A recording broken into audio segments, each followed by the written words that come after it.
말씀 가져봅니다. 오늘 받으실 하나님의 말씀은 갈라디아서 3장 23절에서부터 29절 말씀입니다.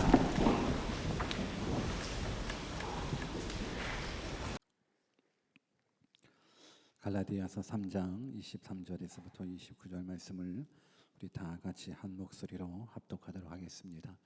23절 말씀부터 같이 읽습니다. 시작. 믿음이 오기 전에 우리가 율법 아래 매인 바 되고 계시될 믿음의 때까지 갇혔느니라. 이같이 율법이 우리를 그리스도에게로 인도하는 몽학선생이 되어 우리로 하여금 믿음으로 말미암아 의롭다함을 얻게 하려 함이니라. 믿음이 온 후로는 우리가 몽학선생 아래에 있지 아니하도다. 너희가 다 믿음으로 말미암아 그리스도 예수 안에서 하나님의 아들이 되었으니 누구든지 그리스도와 합하여 세례를 받은 자는 그리스도로 옷 입었느니라. 너희는 유대인이나 헬라인이나 종이나 자유자나 남자나 여자 없이 다 그리스도 예수 안에서 하나이니라. 너희가 그리스도께 속한 자면 곧 아브라함의 자손이요 약속대로 유업을 이을 자니라. 아멘. 우리 한번 믿음으로 고백해 볼까요? God is good all the time. 또 고백해 봅시다. I'm nothing with God. 정말 믿으십니까? 우리는 하나님의 은혜 없이는 1분 1초도 살 수 없습니다. 하나님이 도와주셔야 살 수 있습니다. 하나님이 함께 하시면 능치 못함이 없다라는 이 말씀 꼭 기억했으면 좋겠고, 무엇보다도 하나님은 살아계십니다. 창조주 하나님 살아계십니다. 그분 우리에게 영원한 생명을 약속해 주셨습니다. 예수 그리스도 안에 생명이 있습니다. 오늘도 말씀드리며 하나님께서 여러분의 심령 가운데 영혼 가운데 강력한 터치가 있기를 주님의 이름으로 축원합니다. 오늘은 뜻을 정한 인생 367번째 시간으로 계속해서 갈라디아 말씀을 통해서 율법과 믿음이라는 제목으로 하나님의 말씀을 증거하도록 하겠습니다. 여러분들에게 질문 하나 드립니다. 우리가 계속해서 지금 갈라디아서를 공부하고 있는데, 우리가 죄 사함 받고 구원받을 수 있는 부분에 있어서 율법이 중요할까요? 믿음이 중요할까요? 질문하면 여러분 답해 주시면 됩니다. 우리가 죄 사함 받아야 되고 우리가 구원 받아야 되는데, 그럼 죄 사함 받고 구원 받기에 율법이 중요할까요? 믿음이 중요할까요? 믿음이 중요합니까? 확실합니까? 그러면 율법은 안 중요한가요? 율법은 필요 없습니까? 그럼 왜 율법을 하나님께서 허락해 주셨을까? 오늘 그 이유를 다시 한번 율법과 믿음, 믿음과 율법이라는 이 제목을 가지고 한 번 더 살펴봤으면 좋겠습니다. 우리가 지난 시간에 이 율법은 모든 것을 죄 아래에 가두었다 말씀을 드렸습니다. 또 율법을 통해서는 우리가 뭘 깨닫느냐면 우리가 죄인이라는 사실을 깨달을 수밖에 없어요. 그러니까 율법 안에 모든 것 다 죄 아래 가두었기 때문에 우리는 율법을 통해서 나는 죄인이라는 것 깨닫게 돼요.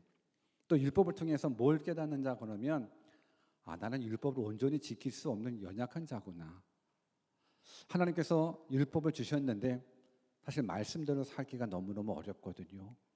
율법대로 살기가 너무너무 어려워요. 그러니까 율법을 지켜야지만 구원받는다라고 믿었었던 이 갈라디아 교회 성도들, 그 성도들뿐만 아니라 우리들도 제대로 깨달아야 될 건 율법이 우리가 죄에 있음을 또 지적하지만 또 나아가서는 우리는 율법을 다 지킬 수 없는 너무너무 연약한 죄인이라는 부분들 말씀해 주고 있습니다. 그럼에도 불구하고 왜 하나님께서는 우리에게 율법을 허락해 주셨는가? 오늘 그 율법과 믿음과 율법에 대한 부분들을 우리가 말씀을 통해서 또 다시 한번 깨닫기를 주님의 이름으로 축원합니다. 우리 23절 말씀 우리 한 절 한 절 같이 읽어보면서 정말 하나님께서 나에게 무엇을 말씀하시는지 다 귀로 듣고 마음으로 듣고 영혼으로 들으시기를 바라겠습니다. 23절 같이 읽습니다. 시작. 믿음이 오기 전에 우리가 율법 아래 매인 바 되고 계시될 믿음의 때까지 갇혔느니라. 여러분 생각해 보십시오. 매인 바 되었대요. 매인 바 되었대요. 그리고 갇혔대요. 좋은 거예요? 안 좋은 거예요? 매인 바 되었고 뭔가 갇혔대요. 오늘 지금 사도 바울이 율법에 대해서 뭐라고 얘기해주고 있냐면 율법 아래 우리가 매인바 되었고 율법 아래 그러니까 믿음의 때까지 우리가 갇혔다라는 표현을 쓰고 있습니다. 우리가 율법이 무엇인지 율법과 믿음의 관계를 무엇으로 깨닫느냐 그러면 오늘 23절 시작에 믿음이 오기 전에라는 부분들을 여러분들이 붙잡으셔야 돼요. 믿음이 오기 전에. 그러니까는 율법은 믿음이 오기 전과 믿음이 온 후의 모습을 정확하게 알 수 있어요. 율법은 그래요.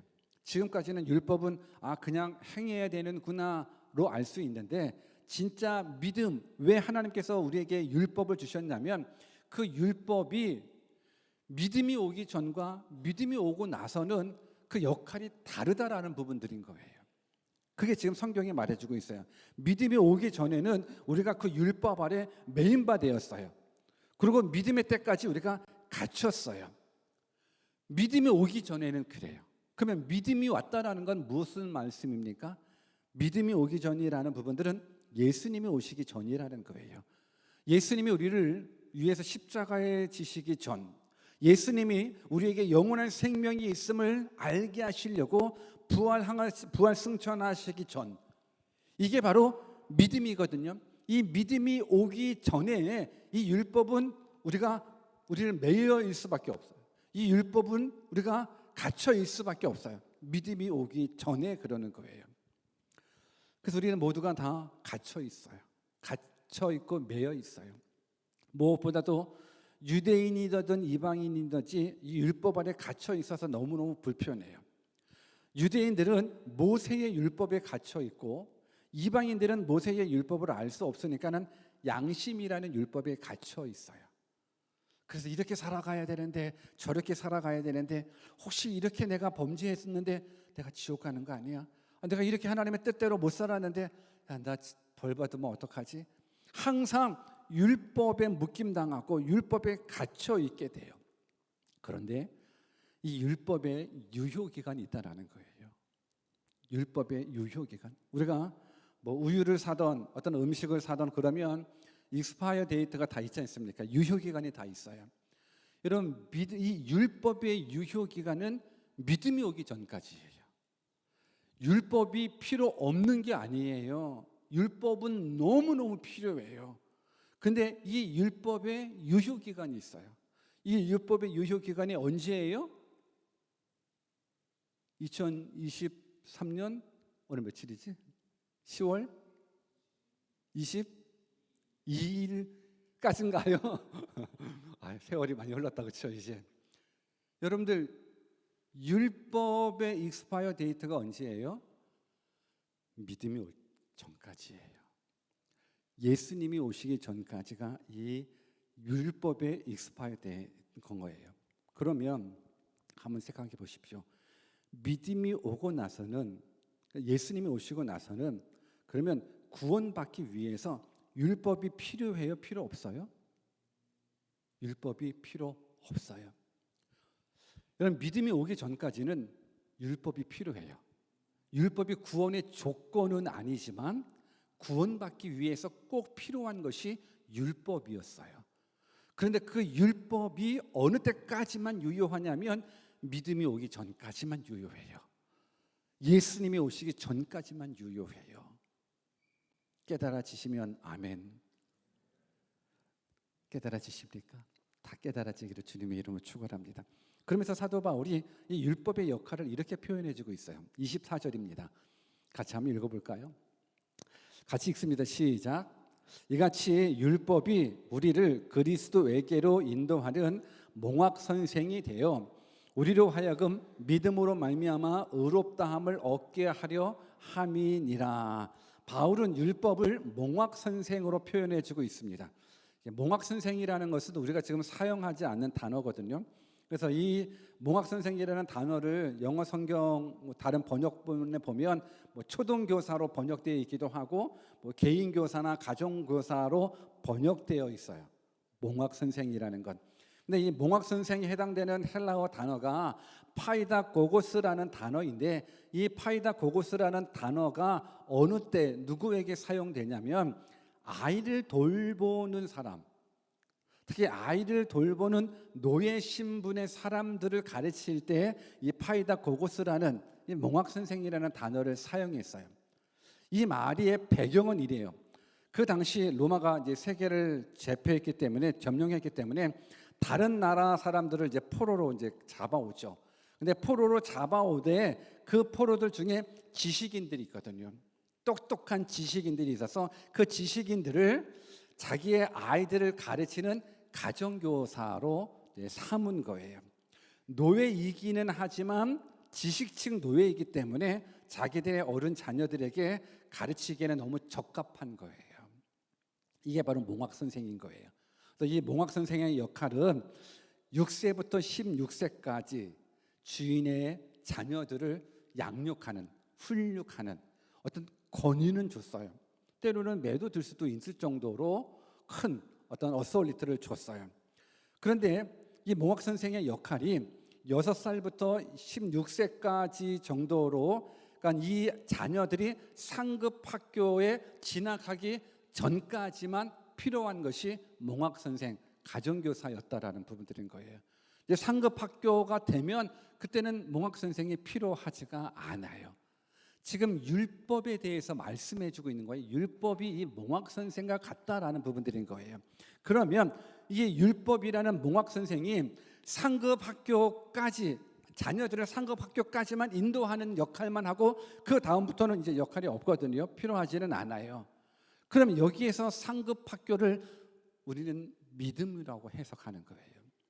여기에서 상급 학교가 예수 그리스도라는 부분들인 거예요. 그래서 몽학 선생이 상급 학교까지 자녀들을 인도하는 데까지 필요한 것처럼 율법이라는 것은 예수 그리스도가 오시기 전까지, 예수님께로 전달되기 전까지 필요한 것이 율법이라는 부분들인 거예요. 그러니까 율법이 전혀 필요 없는 것이 아니에요. 율법은 너무너무 필요해요. 율법이 누구에게로 인도해줘요? 예수 그리스도에게 인도해줘요. 그래서 구원은 누구로 말미암아 형성되냐면 율법이 아닌 예수 그리스도로 말미암아서 형성되는 부분들인 거예요. 왜? 구원은 바로 예수 그리스도고 믿음의 주인이시고 구원의 주체자가 예수님이기 때문에 그런 거예요. 지금 이 이야기를 왜 갈라디아 교회에게 사도 바울이 얘기를 하고 있냐면 갈라디아 교회가 속고 있어요. 율법을 지켜야지만 구원받는다라고 속고 있는 거예요. 물론 율법은 너무너무 중요했었어요. 구원받는 모습 속에 너무너무 중요했었어요. 그런데 율법이 우리를 구원해 주는 것이 아니라 하나님이 우리를 구원해 줘요. 율법이 우리를 구원해 주는 것이 아니라 예수님이 우리를 구원해 줘요. 이때 아멘을 해야 되는데, 율법이 우리를 구원해 줘요? 예수님이 우리를 구원해 줘요? 예수님이 우리를 구원해 줘요. 근데 갈라디아 교회 성도들이 뭘 붙잡고 있어요? 예수를 붙잡아요? 율법을 붙잡고 있어요? 율법을 붙잡고 있어요. 여러분, 율법의 유효 기간은 예수님 오시기 전, 믿음이 오기 전까지만 필요한 부분들인 겁니다. 우리 25절 말씀도 같이 읽어볼까요? 같이 한번 읽어봅니다. 시작. 믿음이 온 후로는 우리가 몽학 선생 아래 있지 아니하도다. 몽학 선생은 꼭 필요해요. 가정교사 너무너무 필요해요. 6살부터 16살까지 정말로 교육 필요하죠. 상급 학교를 진학하기 위해서 너무너무 필요해요. 그런데 믿음이 온 후로는 우리가 몽학 선생 아래 있지 아니하도다. 믿음이 온 이후로는 이제는 율법 아래 있지 않는 거예요. 예수님이 오시고 나서부터는 이제 율법이 필요하지 않아요. 이 말은 율법을 폐기하자라는 부분들이 아니라 구원을 얻기 위해서 더 이상 율법이 필요 없다는 것이지 율법을 지키지 말라라는 것이 아니에요. 믿음이 오기 전까지는 이 구원을 붙잡기 위해서는 당연히 율법은 필요했었어요. 율법이 있어야 내가 죄인이라는 사실을 알기 때문에 그래요. 율법이 없으면 내가 죄인이라는 사실을 몰라요. 여러분들이 예수님을 믿기 전에 어떻습니까? 그냥 세상에서 즐겼었던 모든 것들이 죄라는 사실을 모르면서 즐겼거든요. 유흥이라는 것도 시간을 함부로 쓰고 물질을 함부로 쓰고 그 모든 것 당연히 내게 주어진 시간이고 내게 주어진 물질이고 아니 내 것 내 마음대로 한다는데 이게 뭐가 잘못이냐라고 그렇게 살아왔는데 하나님을 믿고 보니 예수님을 믿고 보니 말씀을 듣고 보니 내게 아니네. 내게 아니네. 내 시간도 내게 아니고 내 물질도 내게 아니네. 나는 청직이었네. 나는 관리인이었었지 내가 주인이 아니었네. 주인의 것을 내가 함부로 썼네. 여러분 이 죄 아니에요? 죄예요. 주인의 것을 함부로 쓰는 건 죄예요. 여러분 생각해 보십시오. 은행원 직원이 돈을 많이 만지잖아요. 내 손에 돈이 들어왔다고 그게 내 돈입니까? 아니죠. 내 손에 있다고 내 눈에 있다고 내 돈이 될 수가 없죠. 그건 엄연히 주인이 맡아놓은 거거든요. 여러분들의 생명 누구 것입니까? 드리기 싫죠. 여러분들 생명 하나님께 드리기 싫죠. 여러분들의 시간 누구 것입니까? 하나님께 드리기 싫죠. 여러분들의 물질 누구 것입니까? 하나님께 드리기 싫죠. 다 내 생명도 내 것, 내 물질도 내 것, 내 돈도 내 것, 아무튼 내 것도 내 것, 네 것도 내 것. 뭐 이것이 우리들의 모습일진데, 근데 하나님 편에서는 네 거 없는데 다 내 건데, 내가 준 건데. 오늘 율법은 너무너무 필요합니다. 저는 그런 생각을 해봅니다. 율법이라는 부분들이 구원의 조건은 아니지만 아직 예수님을 믿지 못한 분들, 아직 예수님을 만나지 못한 분들에게는 나는 율법이 꼭 필요하다고 생각해요. 아직 예수님을 모르는 분들이라고 그러면 아니 율법 괜찮아요. 왜? 율법이 있어야 내가 죄인이라는 사실을 깨닫고, 율법이 있어야 그래 내가 구원받기 위해서 한번 행위를 한번 열심히 한번 내보지, 한번 내가 이것도 지켜보고 저것도 지켜보고 한번 내가 말씀대로 한번 살아보려고 한번 노력해보지, 정말 내 노력으로 내 행위로 한번 구원을 이루어보지. 왜? 그렇게 노력해요. 근데 그러면서 깨달을 거거든요. 내 힘으로 안 되는구나. 내 능력으로 내 행위로 구원받을 수 있는 것이 아니구나. 그걸 깨달아요. 율법을 통해서 깨닫게 되는 거예요. 깨닫게 되면 어떻게 되냐면 그때는 하나님의 은혜를 간구할 수밖에 없어요. 하나님 나 좀 도와주세요. 나 구원받고 싶은데, 나 천국 가고 싶은데, 나 영원한 생명 얻고 싶은데, 그래서 내가 말씀대로 율법대로 좀 살아보려고 몸부림쳐 봤는데 못하겠어요. 내가 구원받으려고 내가 몸부림쳐 봤는데 내 노력으로는 안 돼요. 내 행위로는 안 돼요. 하나님 도와주세요. SOS를 치는 거예요. 여러분 SOS가 뭐예요? Save our soul. 내 영혼을 구원해 주십시오 하나님. 우리는 사실 SOS를 날마다 쳐야죠. 하나님 내 영혼을 구원해 주십시오. 그랬을 때 하나님께서 우리들에게 은혜를 베풀어 주시는 거예요. 이때 하나님께서 우리에게 주신 이 믿음이라는 것, 이 믿음의 결과가 놀라워요. 이 믿음의 결과가 놀라워요. 아마 이 믿음의 결과 때문에 오늘 저와 여러분들이 이 시간 이 자리에 앉아 있는 거예요. 우리 26절 같이 한번 읽어볼까요? 같이 한번 크게 읽어봅시다. 시작. 너희가 다 믿음으로 말미암아 그리스도 예수 안에서 하나님의 아들이 되었으니. 한 번 더 시작. 너희가 다 믿음으로 말미암아 그리스도 예수 안에서 하나님의 아들이 되었으니. 우리 한번 옆에 계신 분들은 당신은 하나님의 아들입니다. 한번 인사해 주실래요? 시작. 옆에 자매님이 계시면 하나님의 딸입니다라고 얘기해 줘야죠. 이게 제대로 해야 돼요. 이 뉴질랜드가 이게 참 희한하게 돼서 자기가 성을 정하는 시대가 돼버리다 보니까는 우리 한번 옆에 자매가 계시면은 당신은 하나님의 딸입니다. 형제가 계시면 당신은 하나님의 아들입니다. 시작. 당신은 하나님의 아들입니다. 당신은 하나님의 딸입니다. 여러분 하나님의 아들이 되었다라는 것, 하나님의 딸이 되었다라는 것, 사망에서 생명으로 옮겨졌다라는 거예요. 예수 그리스도의 피로 거룩해졌다라는 거예요. 천국에 가는 의의를 얻었다라는 거예요. 약속하신 성령을 받았다라는 거예요. 우리는 믿음으로 말미암아 하나님의 아들이 되었습니다. 더 이상 율법에 속박된 것이 아니에요. 진리이신 예수 그리스도가 우리를 자유케 만들어 주셨습니다.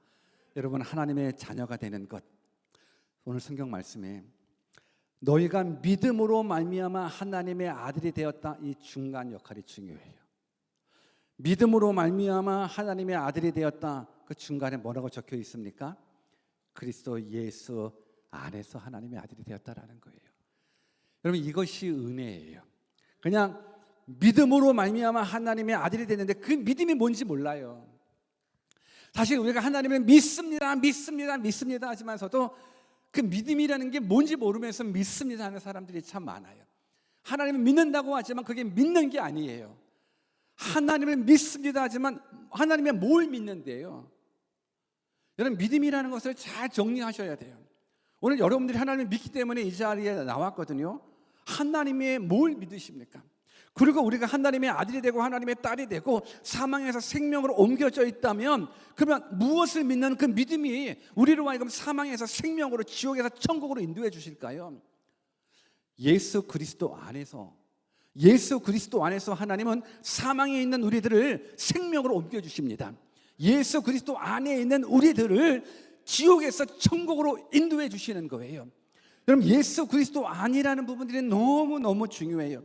그래서 사도 바울은 그의 서신서 안에서 169번이나 이 인크라이스트라는 단어를 사용하게 돼요.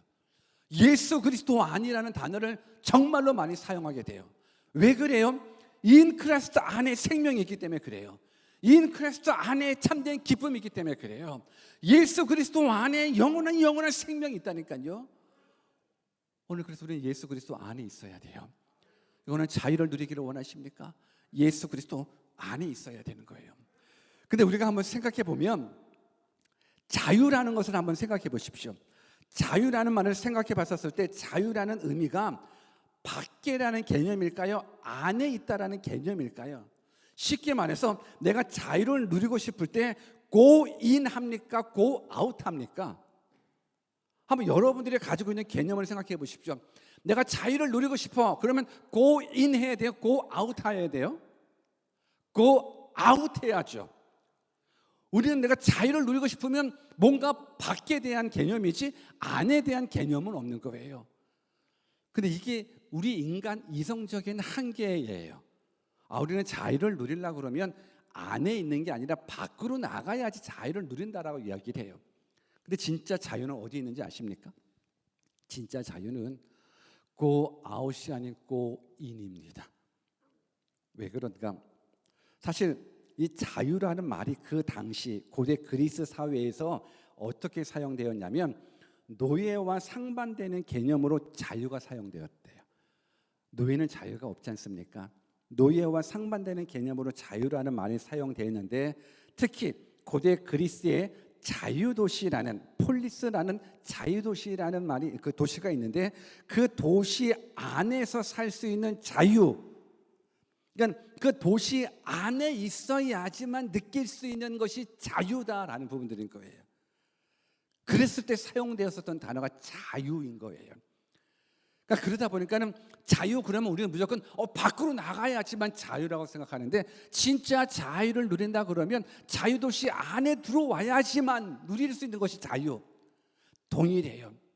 여러분이 진짜 자유를 누린다 그러면 세상 속으로 나아가서 진정한 자유를 누리는 것이 아니라 in Christ, 예수 그리스도 안에 오셔야 진짜 자유를 누릴 수 있다는 거예요. 여러분, 저는 여러분들 모두가 진짜 자유 누리기를 주님의 이름으로 축원합니다. 근데 많은 사람들은 뭔가 in Christ, 그러니까 하나님 안에, 예수님 안에, 이 안이라는 부분들을 생각하면 뭔가 우리를 속박당한다고 생각하는 거예요. 내가 안에 있으면 뭔가 자유가 묶인다라고 생각을 하는 거예요. 뭔가 안에 있으면 이러지도 못하고 저러지도 못하고 이것도 못하고 저것도 못하고 하는 그런 느낌으로 생각하게 되는데, 여러분, 다른 것은 그럴지 몰라도 in Christ 안에서는 진정한 자유가 있습니다. 다른 공간에서는 뭔가 묶임당하고 답답할지라도 in Christ 안에는 진정한 평안이 있습니다. 그 안에 생명이 있습니다. 저는 여러분들 모두가 하나님을 믿는 그 믿음으로 말미암아 그리스도 예수 안에서 하나님의 아들 되는, 구원받는 믿음의 아들 되는 참된 하나님의 백성 되기를 주님의 이름으로 축원합니다. 또 믿음의 결과를 27절에 이렇게 소개하고 있습니다. 같이 한번 읽어보겠습니다. 시작. 누구든지 그리스도와 합하여 세례를 받은 자는 그리스도로 옷 입었느니라. 바울은 말합니다. 누구든지 그리스도와 합하여 세례를 받은 자, 그리스도와 합하여 침례를 받은 자는 그리스도로 옷 입었다라고 이야기를 해요. 여러분, 세례라는 것, 침례라는 부분들, 우리가 11월 말에 또 침례식 있게 되는데 여러분들 침례 받기를 원하시는 분들 말씀해 주시면 도움 드리도록 하겠습니다. 여러분, 침례라는 부분들은 물속에 완전히 들어가거든요. 물속에 들어간다라는 건 내가 죽는다라는 거예요. 예수 그리스도 십자가 죽으실 때 나도 죽습니다. 예수 그리스도와 연합이거든요. 근데 예수님이 십자가의 죽으심으로 끝났습니까? 아니요. 그분은 3일 만에 부활하셨습니다. 부활하심으로 말미암아서 너도 살 수 있다라는 거예요. 죽어도 살 수 있다라는 거예요. 영생이 있다라는 부분들을 말씀해 주셨어요. 그래서 예수 그리스도와 합하여 침례받은 자는 예수 그리스도의 죽으심과 예수 그리스도의 부활에 합한 거예요. 그래서 침례받은 자는 죽어도 사는 자예요. 아멘이 없는. 침례받은 자는 죽어도 사는 자예요. 무릇 살아서 믿는 자는 영원히 죽지 아니하리라. 하나님의 약속이에요. 성경의 약속인 거예요. 그래서 그리스도와 함께 합하여 침례를 받은 자는 그리스도로 옷 입었다라고 이야기를 한 거예요. 침례 받으셨습니까? 안 받으셨나 본데 다 받기를 바랍니다. 여러분, 침례 받으셨습니까? 그렇다면 그리스도로 옷 입은 자입니다. 우리 한번 옆에 계신 분들한테 당신은 그리스도로 옷 입었습니다 한번 알려주십시오. 시작. 그리스도로 옷 입었습니다. 침례 받은 자는 그리스도로 옷 입었습니다. 근데 한번 생각해 보십시오. 옷이라는 개념은 패션을 의미하는 부분들은 아니에요. 여기서 말하는 건, 여러분, 경찰복을 입은 사람은 누구예요? 경찰이죠. 군복을 입은 사람은 누구예요? 군인이죠. 오늘 옷 입었다라는 건, 그리스도로 옷 입은 사람은 누구예요? 그리스도인이에요. 여러분, 경찰복 입은 사람들 한눈에 경찰인 줄 알죠? 몰라요? 경찰복 입은 사람 한눈에, 그래서 운전하다가 우리 뜨끔하잖아요. 운전하다가 제주 앉았는데도 뜨끔하잖아요. 그 복장만 보면 뭐부터 봐요? 계기판부터 보잖아요. 뜨끔해요. 왜? 경찰복 입은 사람은 경찰이에요. 군복 입은 사람은 군인이에요. 여러분들은 무슨 옷 입었어요? 그리스도로 옷 입었어요. 그러면 어때요? 세상 사람들이 여러분들 단번에 알아봐요? 세상 사람들이 여러분들 단번에 알아봐요? 아니면 몰라봐요? 몰라봐요? 이게 문제예요. 알아봐야죠. 경찰 단번에 알아보던데요. 군인 단번에 알아보던데요. 소방관 단번에 알아보던데요. 여러분들을 단번에 알아봐요? 단번에 알아봤으면 좋겠습니다. 우리 한번 옆에 계시면 당신은 그리스도를 옷 입었습니다 한번 인사해 주시는. 다시금 시작. 여러분, 이것이 얼마나 아름다운 말인지 아십니까? 그 어떤 유명 메이커의 옷을 걸친 것보다도 그리스도로 옷 입었다라는 건, 이거는 예수 그리스도, 그분이 나와 연합했다라는 거예요. 그분의 죽으심으로 나의 죄된 몸 죽었다라는 거고, 그분의 부활하심으로 말미암아 나도 부활한다라는 거예요. 죽음의 문제 해결되었다라는 거예요. 여러분, 죽음의 문제가 해결됐는데 이 세상의 작은 문제는 그건 껌이죠. 죽음의 문제인 가장 큰 죽음의 문제가 해결됐는데 이 세상의 질병의 문제, 가난의 문제, 관계성의 문제, 껌이죠. 이 말을 아십니까? 우리 목사님 껌 회사에 취직을 하셨나? 껌 파는 게 아니라 십자라는 거야. 십조. 내가 그리스도로 옷 입었는데 이 세상 것에 연연하지 않았으면 좋겠어요. 여러분, 그리스도 옷 입은 자는 죄를 이긴 사람입니다. 죽음을 이기는 사람입니다. 더군다나 영원한 생명을 소유한 사람입니다. 저는 여러분들이 그리스도로 옷 입었다 그러면 이제는 당당하십시오. 당당하십시오. 당당하십시오. 그 어떤 어려움 앞에서도 당당하십시오. 여러분은 그리스도로 옷 입은 자입니다. 여러분, 이 사실을 믿었으면 좋겠습니다. 근데 정말로 안타까운 건 그리스도로 옷을 24시간 입어야 되는데 나 필요할 때마다 사복으로 갈아입는 사람들이 너무나 많아요. 나 필요할 때마다 옷을 갈아입어요. 나 필요할 제지우로 갈 때 갈아입더라고요. 클럽에 갈 때 그리스도의 옷 좀 내려놓고 가더라고요. 그냥 세상으로 나아갈 때 그리스도의 옷 그냥 갈아입더라고요. 어떤 사람들은 주일날만 그리스도로 옷 입은 사람이 있더라고요. 주일날만 그리스도로 옷 입고, 그리고 나머지는 다 사복이에요. 다 사복. 그러니까 몰라요. 이 사람이 그리스도인인지 아닌지 몰라요. 저는 여러분들이 일주일 내내 그리스도로 옷 입기를 주님의 이름으로 축원합니다. 이게 은혜예요. 이게 복이에요. 이렇게 살아가기를 주님의 이름으로 정말 축복합니다. 28절 같이 한번 또 읽어볼까요? 믿음이 왔고 율법은 이제 무효하게 됐고 믿음을 얻은 자의 결과가 또 어떤 것인가? 같이 읽습니다. 시작. 너희는 유대인이나 헬라인이나 종이나 자주자나 남자나 여자 없이 다 그리스도 예수 안에서 하나이니라. 그리스도 예수 안에서 하나이니라.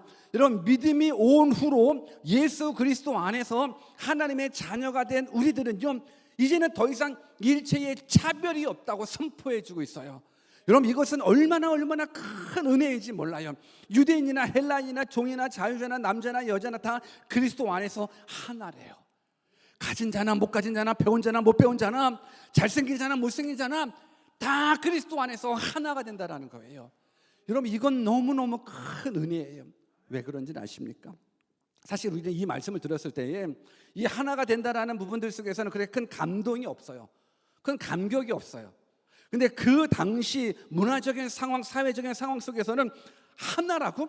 유대인, 헬라인 하나, 종이나 자유자나 남자나 여자가 예수 그리스도 안에서 하나가 된다고? 이건 굿뉴스예요. 이건 엄청난 뉴스예요. 왜냐? 사실 인간은 인종적으로 차별하잖아요. 신분적으로 차별해요. 지위에 따라서 차별해요. 나이에 따라서 차별해요. 하나가 된다는 건 너무너무 어려워요. 유대인들, 사마리아나 이방인들 개 취급하죠. 애완동물처럼 이쁘게 취급한다는 것이 아니라 그냥 개 취급하는 거예요. 욕 취급하는 거예요. 헬라인들은 유대인들을 정치적으로 지배했어요. 그리고 사람 사이에 주인과 노예 계급이 존재했어요. 노예는 사람의 말을 하는 노동력 있는 짐승이었어요. 그 당시 주인이 노예를 죽여도 그건 살인죄가 되지 않았어요. 더군다나 그 당시 여자와 아이 숫자에 넣지도 않았어요. 오병이어의 기적에 5,000명 먹였다, 7,000명 먹였다, 그 숫자에 여자 아이 들어가 있어요? 아니요, 안 들어가 있어요. 왜 안 들어가 있어요? 사람으로 안 쳤어요. 그것만. 왜 그러냐면 그냥 그 당시에 그만큼 성차별이 심했다라는 거예요. 오죽하면 그 당시 유대인 남자들의 감사 목록 중에 하나가 내가 여자로 태어나지 않음에 대해서 감사를 하나님 앞에 드릴 정도로, 그 정도로 차별이 심한 그 시대에 믿음이 오고 나서 예수 그리스도의 복음이 선포되고 나서 인간관계의 새로운 질서가 확립됐어요. 무슨 질서? 우리가 하나가 됐다라는 거예요. 인종, 신분, 성별 그 어떤 차이 나눠질 수 없고 우리는 주 안에서 하나라는 거예요. 여러분, 이것 때문에 우리가 복받은 거예요. 이것 때문에 우리가 복받은 거예요. 왜 그런가? 그 결론의 말씀을 29절 한번 읽어볼게요. 같이 한번 읽어봅시다. 시작. 너희가 그리스도께 속한 자면 아브라함의 자손이요 약속대로 유업을 입을 자니라. 사실 하나님께서는 누구랑 약속해 주셨냐면 아브라함에게 약속하셨어요. 뭘 약속하셨냐면 믿음으로 말미암는 의를 약속해 주셨어요. 믿음으로 말미암는 구원받는 의, 하나님을 믿는 그 믿음을 천국 가는 의로 약속해 주신 게 아브라함과 그의 자손이에요. 다른 사람하고 약속하지 않았어요. 아브라함하고 그의 자손만 이 약속, 이 유업을 받을 수가 있어요. 그러면 여러분들의 조상이 아브라함이십니까? 아니요. 아브라함 아닙니다. 우리는 이스라엘 백성이 아니에요. 우리는 혈통으로 우리는 아브라함의 자손이 아니에요. 그래서 우리는 소망이 없어요. 왜?